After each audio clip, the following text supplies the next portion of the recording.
Hello and welcome to Rust, Sweat and ADOs. Today I'm going to give you a bit more of a guided tour and subjective review of my Reliant. I've been driving it now for about 250 miles. Actually the furthest I've managed to go in a Reliant, because my previous one I only managed about 100. It had a lot of running issues which I didn't really solve right up until the point I got fed up of it and sold it. So a bit of a subjective review. We're going to go around the car, look at all the various aspects of it, some of which are good, some of which are bad, and I'm going to be quite harsh on it. I know there are better examples, but I'm going to go through this one like it is a bag of shite. We're going to start with the interior. So Reliants, as you may or may not know, are classed as tricycles in the UK. They have a very, very low weight. To be classed as a three-wheeler class 3, which is what this is, has to be below 450 kilos, which a Reliant is. A Reliant is, depends who you ask, but it's somewhere between 420 and 440 kilos, which when you think about the fact that this is a full 4-seater car with a large boot, they've done really, really well. Credit to Reliant when they built this. Building a car that weighs 440 kilos and managing to make it half decent is not bad. However, there are a few things I don't particularly like, and subjectively I guess a lot of other people won't either. We'll start off with the seating. So this is your seat. Now some of you who've been around classic cars may think, oh well, that's a mini seat. Classic Mini, Mark 1s, Mark 2s had these seats with no headrest. The frame may be based off that, but it definitely isn't a Reliant, isn't a mini seat, it's definitely Reliant.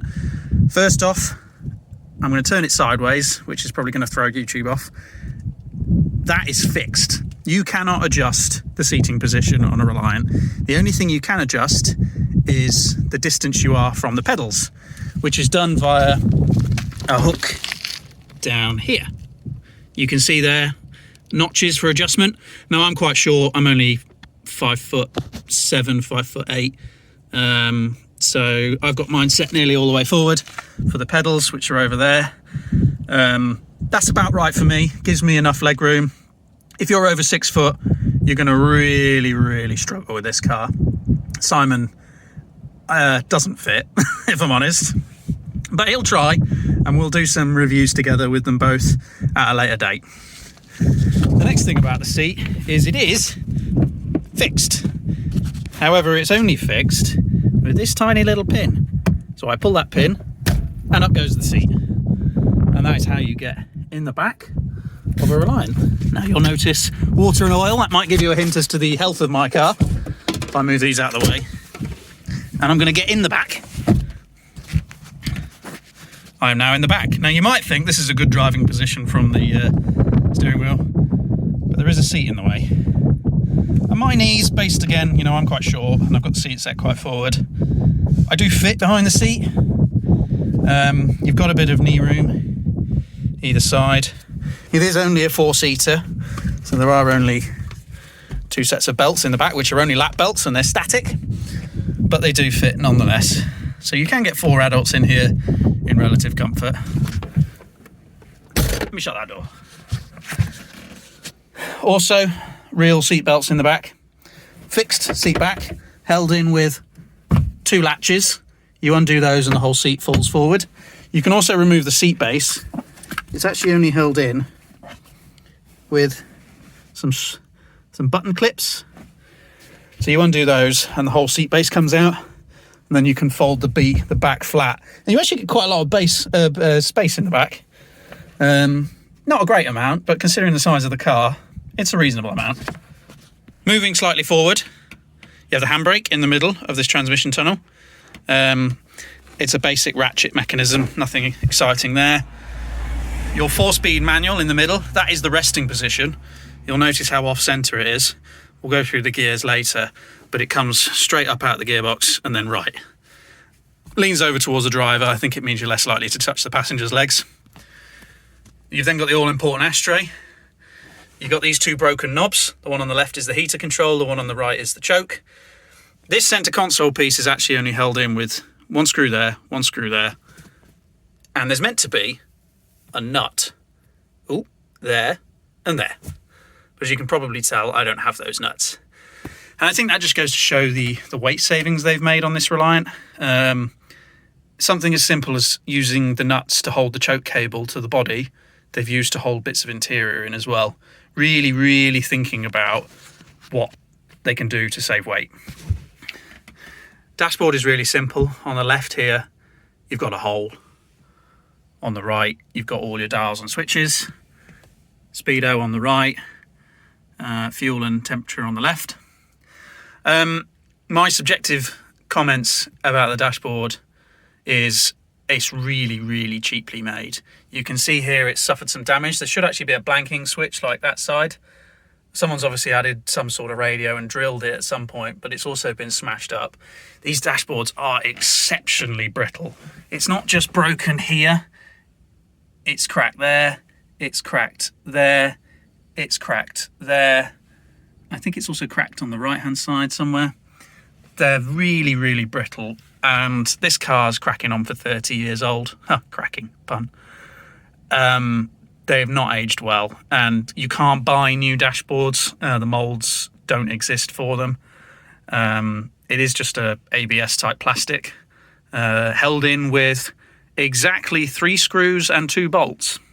So again, lightweight, but it's not designed for long-term use. It's purely designed for lightweight, as is the rest of the instrument cluster.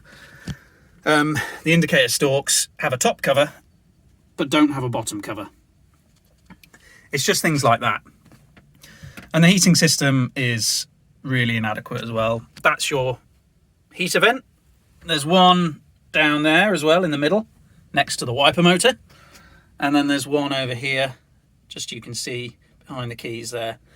So you've got 2 for your knees, 1 for the face, and then 2 of the vents up the top that are always on. Regardless of whether the heater is on or not, the demist is always running. This car runs slightly cold. I suspect it doesn't have a thermostat, so the demist is always on. But to be honest, this car suffers from really bad condensation, as you may be able to see. And also back there. I suspect this car lets water in, although the carpets aren't wet. So condensation's really bad, and the demister is shite. We're now in the driver's seat. So, as I mentioned, I'm quite short, but there's not a lot of leg room. I can't physically get my knee past the steering wheel. Not that you would in most cars, but it is quite tight. The pedals, you've got good access to the pedals. The clutch pedal does come right up against the carpet, but you've got good length of travel. It's easy to get to. Brake pedal in the middle. Interestingly, UK cars by law should have a rubber cover on this, but trikes don't count for that. So it's quite easy to slip off that, especially when your shoes are wet. Same with the clutch pedal, so you might miss a gear change. But you have got plenty of room for your feet. There's nowhere to rest your clutch foot, so it has to come back down. I usually rest it like that. And your throttle pedal, you can kind of rest against the wall, but also, let me move those keys. You can rest against the wall and the floor. It's a really long travel throttle, and it's really sensitive. Tractor. It's really sensitive, so even a tiny bit of throttle and the engine's screaming away. Ignition barrel down there. Standard kind of affair. Nothing fancy there. You've got your indicators left and right. World's most pathetic horn. And then your wiper and washer on the right. Various switches. That is actually my headlights. Front fog lights, rear fog lights, hazard warning lights. That in the middle. The ignition needs to be on. And the fans are on. There's a copyright claim from YouTube. That button there illuminates when you press it. The sole purpose of that switch is to check that light bulb. That light bulb actually illuminates properly when the brake fluid level's low. Not the case in this car, but that is the sole purpose of it. Features on a lot of classic British cars. Later it got integrated into the clusters, but not in this car. And then on the right you have your 2-speed fan, slow speed, fast speed, your heated rear light, which also illuminates, and then this is for the rear wiper. Stage 1 does a constant wipe, stage 2 does a washer.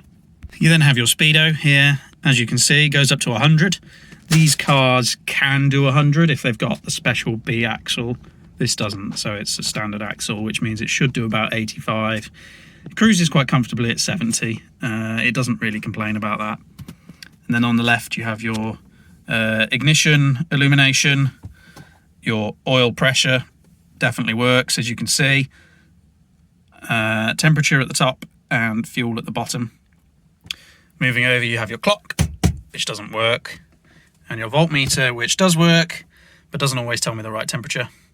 And here I have my £8 $10 stereo from eBay. We'll go through the stereo in a bit, but it powers 2 speakers, one back there which doesn't work,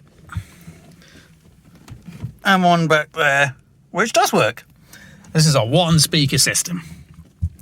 It even came with a little remote that doesn't work.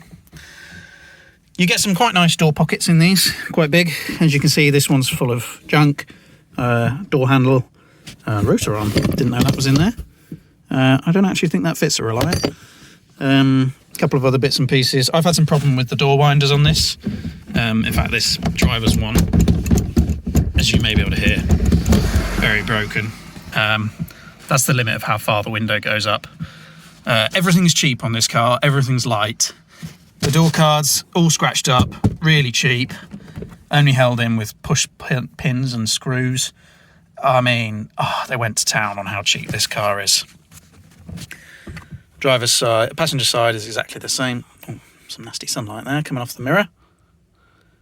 Exactly the same door bin, same arrangement. You can lock them and unlock them here, and then pull to open. That has been on Austin 1100s, Princesses, Land Rover, Defenders. That door handle has come from all sorts. The door stop is that. That is the door stop. It's just a vinyl strap. It's not even leather. We'll go through driving in a bit, but the position's not too bad. There's a little bit of play in the steering wheel on this one. They are a steering box, not any sort of rack and pinion, so it's not the best feel to the road, and they do obviously wear. You've got a number of ball joints between you and the wheel, so the wear can build up, and there's a couple of panhard links which don't help either. You are obviously only steering one wheel, so this is not assisted. It's very easy to turn, and it's only a little 10-inch wheel with a very narrow diameter, so it's really easy to turn this car, really easy, even in the car park. The gear lever falls nicely to hand. The sync rows are just a little bit out. First, second, third, fourth. 4 gears, up slightly and back for reverse. This gear lever is broken, so you can go too far and pull it completely out of gear. And then you have to fiddle around and rummage, stir the pudding to try and put the selector back into the mechanism. Fun in a car park, not. I'm going to start outside with the boot. Reliant come in a couple of different formats. You could have an estate, which has a big barn door. You can have a hatchback, like this one, or you can have a saloon. As I mentioned, really big space, lots of room in here. You can actually fit quite a lot.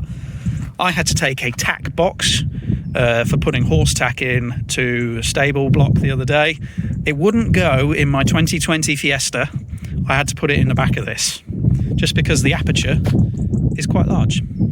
And of course you can fold the seats down should you choose. There should be a spare wheel, there should be a parcel shelf, there should be various roadside repair equipment there. This car has none of that.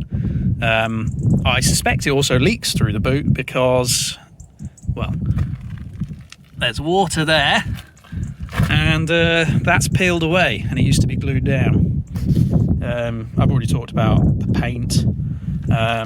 Build quality is rather shocking. There's lots of play in the hinges of the boot lid. That's not tight, and that's as tight as it goes.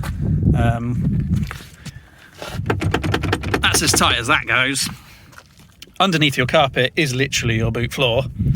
So, I mean, again, just as cheap as possible. No sand deadening, no nothing. I'm surprised it even came with a rear wiper, which is there. Wipes up to here, has no park function, so wherever you switch it off, it stops. That's the washer. Quite a distance. And then depending on your model, sometimes the aerial's on this side. I'm going to move down and show you the build quality. I replaced this lock because it needed an entire new lock set. But for some reason, the play on the last one and this one was just absolutely shocking. You can see as well, and I'll go over the outside in a bit more detail, how bad the paint is. I do not know what has happened to this paint job, but it is awful. Apologies for any wind noise. I suspect there's quite a bit. It's quite a windy day. We had a lot of flooding last night, so there's lots of water. You can see the wind. But we're going to have a look at the outside. So, Reliants are entirely fiberglass. Every single panel is plastic. Front end, headlights taken from a Mark II Ford Fiesta in Europe. I'm not sure if they imported it anywhere else in the world, but they are Mark II Ford Fiesta headlights and indicators. Fog lights don't work. They're a heli unit. Interestingly, the grey bumper is kind of a screw-on item. 4 screws held on either side. Underneath it is a bumper. So for some reason they moulded a fiberglass bumper into the bodywork. You might be able to see the start of it there. And then just bolted a grey one on top. God knows why. Side indicators, they're off a Metro. Door mirrors on each side, manual obviously. Door handles off a Mini. Rear wheels off a Mini. It's the same with the rear bumper. That is also just bolted over the top of a mould which is already there. I don't understand, to be honest. Now, Reliants have a lovely feature of having a door seal all the way around the door, but it doesn't stop the water coming in. So here we have a water drain that runs right the way along the length of the body. And basically that takes all the water off the roof. Look at that roof. And drains it down the wing. And you can actually see in the paint where the water has drained down the body. There's like a mark that runs all the way down here. You may also be able to tell how absolutely shocking the paint is on this car. We've got a nice run. We've got some bubbles in the paint all over. That's a bubble, that's a bubble, that's all bubbles. There's a load of bubbles on this wing. Paint's actually blistering and popping on here. I believe this is a factory colour and that it is a standard body. So to see a run in the paintwork on a factory car is just absolutely shocking. All of these little nodules you see on the side here, none of that's water. That's all paint reactions. This car must have been painted in the sea because there's just water there in the entirety of the paintwork. It's absolutely shocking. I know it's fiberglass. I've had fiberglass cars before. They're really not this bad. And then the roof, which is just a sea of craters. The side windows are standard across all Reliants. They're exactly the same. They're held in with this rubber fillet, which is apparently a pain to fit. Mine's got some cracks in it, which suggests it might be leaking. The rear window, again, full of cracks. And the paint, again, is absolutely shocking. I just don't know what happened to this paint job. There's a water rail on the back of this one, but because the paint's deteriorated off the body and it is just glued straight onto the body, it's started to come off. So it doesn't really stop water coming in. And water can pool in that nice big gap, panel gap, a bit like a Tesla. either goes down the side and pours down the floor, or you may be able to see it, it goes straight into the boot. Petrol cap on this side, petrol cap's off a Mini again. Petrol tank is in the Ford Pinto suicide position. So there, if you ever get rear-ended in one of these, you've got a nice hot exhaust next to your fuel tank. Obviously being made of fiberglass as well, you will die. And then driver's side. Mine's been a painter's car, so it's covered in paint. Also been opened on every wall in the country, so all chipped. Fiberglass is great until you do that to it.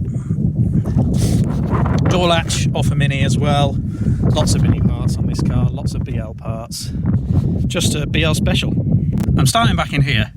That handle there is for the bonnet. Internal boot release, you think? How handy. You come round, you open the bonnet, forward leaning, very fancy. There is your latch, and there's your lock.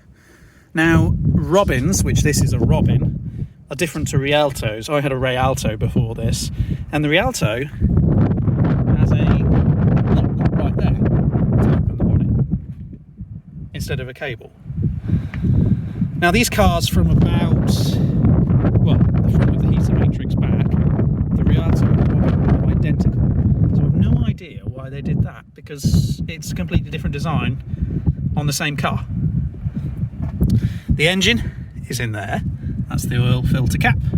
Distributor down there. Various heater pipes powering the heater box, which doesn't really work on this one. Front washer bottle, brake fluid, brake master cylinder. Clutches cable on this. Battery over there on the right hand side. I've actually put a new battery on this. Great design feature of a Reliant is if you have the original battery, the posts are on this side, and so therefore you've got bare metal posts right next to a metal battery stay. Fantastic. Mine's had a few modifications, including this dubious earth cable, which is connected to the thermostat housing along with two other earth cables. Not factory at all. You've got your air filter housing, your tiny little HS2 carburetor under there, radiators in here, and then there's a fan down there. The water pump is on the front of the engine, connected to the fan housing, and there's how you put your fluid in. It's impossible to fill this up with oil without a funnel, because you just pour it all over the engine. I've actually had the cylinder head off this to do a head gasket change. My God, what a horrendous job. You do a third of the work from the bumper, bonnet even, you do the rest of the work from a hatch, which is under this carpet in the passenger footwell. You also have to take the centre console out to access a hatch, which is behind that slatting.